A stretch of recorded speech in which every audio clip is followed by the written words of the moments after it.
Great. Hi. First, I want to say how grateful I am to be here. It is my honor and privilege. How's that? Better? Oh, yeah, that is better. I could feel it. Yeah, it's my honor and privilege to be here today to talk to you. Thank you so much for inviting me to speak. The time for compassion is now. In my time together, I want to dispel some of the common myths about compassion with you. And one of the first myths I like to dispel is that I don't teach compassion. And people think, well, wow, that's a bummer. That's what I thought she was going to do today. And I don't have to, because you possess everything you need. You already know everything about compassion because it is your true nature. And sometimes in life, things get in the way of our true nature. And that inspired me to do the research that I did. So let's talk about this research. So I studied healthcare professionals, and I found that those who were in higher acuity jobs, which that just means like the emergency room, urgent care, or ICU, those people had higher fears of compassion. Isn't that crazy? Because you would think that in those professions, we would want to have more compassion, right? It's when we're at our most vulnerable as patients. Somewhere along the way, we've become, I don't want to say the word bitter, but we've become hardened to the idea and expression of compassion. Slide. And slide. The first thing that we are taught in medicine is to do no harm. And compassion does no harm. I've read lots of research studies, and I have yet to come up with one that says compassion is harmful to us. However, what we have in our communities, we have it in medicine, I think we have it in all professions, is we have an increase of fear, a decrease in compassion, and we cloak that in something called professionalism. Because being professional is not synonymous with being compassionate any longer. And why did this happen? Slide. Yeah. Because of blocks. There are blocks to our true nature of compassion. And what are these blocks? These blocks can be anything like greed, anger, fear, jealousy. All of these things, poverty, illness, can block our true nature of compassion. For me, it was fear. I was afraid. I was really afraid that compassion wasn't our baseline. It wasn't our true state. I worried that we were something other than that. And I was also afraid that maybe I didn't deserve or I wasn't worthy of receiving such a thing as compassion. We're talking about compassion a lot. I want to define it. Is compassion an emotion? Yes? No? Maybe, yeah. You can feel compassionate, but compassion is an action. It's a noun that acts like a verb. When I did my training at Stanford in the Applied Compassion Training Program, we have a definition that we work by there, and I'm going to share that definition with you today. It is defined by qualities, 5 qualities. The first one is an awareness. You must be aware of suffering in order to be compassionate. The second, humility. Well, humility, well, all right, let's go with that. Humility. You cannot feel better or worse, higher or lower than the person you're trying to serve. And when you're in a state of needing compassion, You cannot feel better nor inferior to that person giving you that compassionate response either. The third thing is embodiment. And what does it mean to embody something? Well, to embody it, you must hold it within your body. You must be able to sit with it. This is a strength-based quality. You need to be able to sit with the discomfort of somebody else's suffering long enough to do something about it. The fourth is common humanity, and this is one of my favorites. We all want to be happy, healthy, safe, and free, right? And we want that for the people that we love. And the people that we, don't like, they also want to be happy, healthy, safe, and free. People who are in direct opposition to us want to be happy, healthy, safe, and free. So the next time somebody triggers you, there we go, doing better. The next time somebody triggers you, think about that. Think that they want to be happy, healthy, safe, and free. And maybe that can help you just soften the edges of what you're experiencing. It doesn't mean you have to invite them over for dinner or believe what they believe. The fifth quality is action. And that's when you formulate a plan for compassion and deliver that plan. When you do this, you come back to your natural state of being, more relaxed, more balanced. This is a great thing, right? Except for when it isn't. When you're doing all of these good deeds and you're doing all of this stuff and you still feel terrible, what is going on? Is your natural state a hot mess? Is it? Is it total chaos? Is that what's happening? It's just like, I must be the broken one? I mean, I felt this in my lifetime. Absolutely. When this happens, I want you to get curious.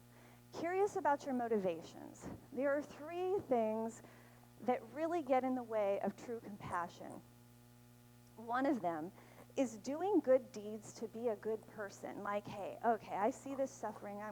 I'm doing all this stuff. I'm going to do this good deed because I'm a good person. But really, you don't really feel like a good person. There's some inadequacy underneath that. And I'm doing this to get good person points. That's not compassion. The second one is obligation. And this is kind of like, this is what we do in our family. This is what we do in our church. This is what we do in our community. This is what we do in the society. These things can have beautiful results. They can have beautiful results. However, that's not your true nature. These are things you're being told you must do because this is the way they are done, and that is not true compassion either. And the last one is, it's my job. This is what I do for a living. And this happens a lot in the helping professions. It happens quite frequently. And so we say, well, I'm just doing my job, right? And you still feel crummy because the underlying current, the underlying motivation isn't returning to your true nature of compassion and connecting with one another. It's got to be a good person. This was what I was told to do, and wow, that's my job. You can still have some really cool, nice things happen from that, but it isn't compassion.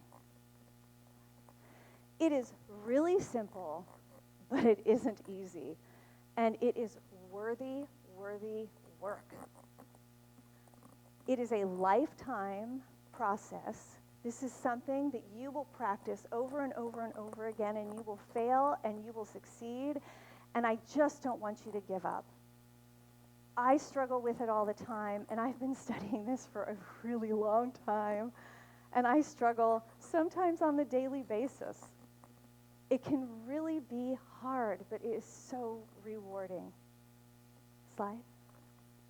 So how do you tell in your body, because I'm a psychophysiologist, we're talking a lot of psychology, but let's get into some more physiology. So you jump in the water when you see somebody's drowning, and you become cold, wet, scared, and you might drown. This is empathy. What happens in empathy is you feel what they are feeling, okay? So cold, wet, scared, you might drown. You get a burst of oxytocin, which is this really good feel-good bonding hormone. Love oxytocin. And you also have the pain centers of your brain lighting up. So it feels good, but it feels bad, so it feels kind of like both things at one time. And, you know, that's empathy. It's when you're connecting with that other person and experiencing what they're experiencing. And that's good in the short term, and it's a superpower, but like any superpower, you got to hold it on. You got to rein it in. You can't just be throwing the superpowers all over the place, all willy-nilly. You got to have some control. And how do you get that control? Well, you follow the 5 qualities of compassion. And you look at your motivations. So let's talk about what's good, because that sounded, that was a little intense, right? Drowning people. But this, compassion's connection to our physiology. Compassion is a full body experience. Whole thing. Full body experience. It's pretty incredible. Let's start with the immune system. There are these things called interleukin-6. And in your body, this substance enables a couple of different things. But in this case, when you see high levels of interleukin-6, you know that you're in trouble because you've got inflammation out of control. Compassion brings this down. Lots of studies showing this. Another thing, salivary cortisol comes down when you're in a compassionate state and you have higher levels of self-compassion, compassion. And the other one, as seen in my research, is long-term measurements of cortisol are decreased with higher levels of compassion, self-compassion, and lower levels of fear of compassion. Now, why is this cool? Well, most of the diseases that take us out, their underpinnings are inflammation, and like diabetes, cancer. These are inflammatory processes that got out of control. And is compassion going to cure it? Probably not. But can it mitigate it? Yes. And isn't that amazing? Isn't it worth it? Our cardiovascular system. Our vascular system as a whole, your blood pressure comes down in a compassionate state. That is amazing. And your heart rate variability. What is that? It's the ability of your heart to meet the demand that is at hand. So when you're running and you're doing things, or when you're speaking in public like this, your heart rate goes up, right? And when you're at rest, your heart rate goes down. Your heart has the capacity to meet the need at hand and does it reliably, which is cool. And that rises in states of compassion. Our nervous system, our central nervous system, you have your sympathetic nervous system and your parasympathetic nervous system, and when they are in balance and regulated, you feel good. There's this nerve from your parasympathetic nervous system called the vagus nerve. It's the vagabond, they call it, because it innervates almost every organ in your body. How cool is this? And in states of compassion, you are more regulated. Every organ in your body is going to feel this. Compassion is truly a full body experience. The brain. I love the brain. So in the brain, there are 98 different areas that light up with functional MRIs with compassion. How cool is that? 98. That's amazing, isn't it? And also, in electroencephalograms and EEG, it's when they put those little stickers on people's heads and they read the electrical measurements from people's brains. We have different wavelengths that they can measure. Gamma waves go up. And what are gamma waves? Well, gamma waves are associated with meditation, feeling good and peaceful. I'll take some of that, right? Next slide. Now we're going to talk about reward centers. We already know we got some oxytocin, that connective bonding experience that we had when we had that empathetic hit at the beginning of a compassionate action, right? Now we get dopamine, and dopamine is associated with rewards and motivation. This is pretty amazing, that our bodies are wired to have us be compassionate. It rewards us. So with compassion, you get this little bit of oxytocin, you get some dopamine, and the functional MRIs show that all you have to do is think about a compassionate action, and you get a hit of dopamine in the reward centers of your brain. How cool is this? This is amazing. And so it's like you get a little bit of oxytocin, kind of a double hit of dopamine, and there are only very few things that give you that dopamine like prior and as you're doing it, and it's methamphetamines. And those things will kill you, so why not just go with compassion? Next slide. This is my final bit.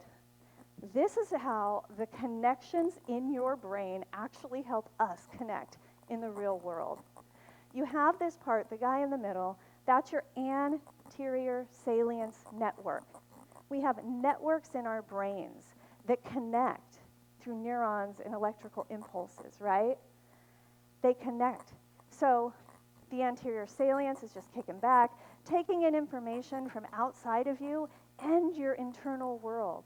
So it gets messages from inside of your body and outside of your body, which is so cool. And then it processes it, and it's sitting there thinking like, well, should I do anything about this? You know, this is your factor crap area of the brain. And it says, well, this is true. I don't have anything to do here. So I'm going to relax. I'm going to send a message over to another network that's called the default mode network. And in this part of your brain is most active when you're at rest. This is more of an introspective, daydreamy, ethereal place of your brain. Now, when there is something to do, like when you see somebody suffering, you've embodied it, you had that empathetic hit, you've got your oxytocin, you're sitting there going, man, we all want the same things. And then you're like, I got to get a plan going here because this person needs my help. It sends it over to the executive functioning, and there you go. You're in a good shape. You've got your compassionate act. And that is because of the networks in your brain working together, connecting to help us to connect. So, I'm going to ask something of you guys because, well, come on. I want you guys to go out. Fear less. Compassion isn't going to hurt you. I want you to be as compassionate as you can. I want people to wonder why you're being so compassionate. I want you to be compassionistas, compassionats. You guys can come up, make up your own name, but be it. Come back to your own true nature and see what that does not only for the people that you serve, but what it does for your own physiology. Thank you for listening.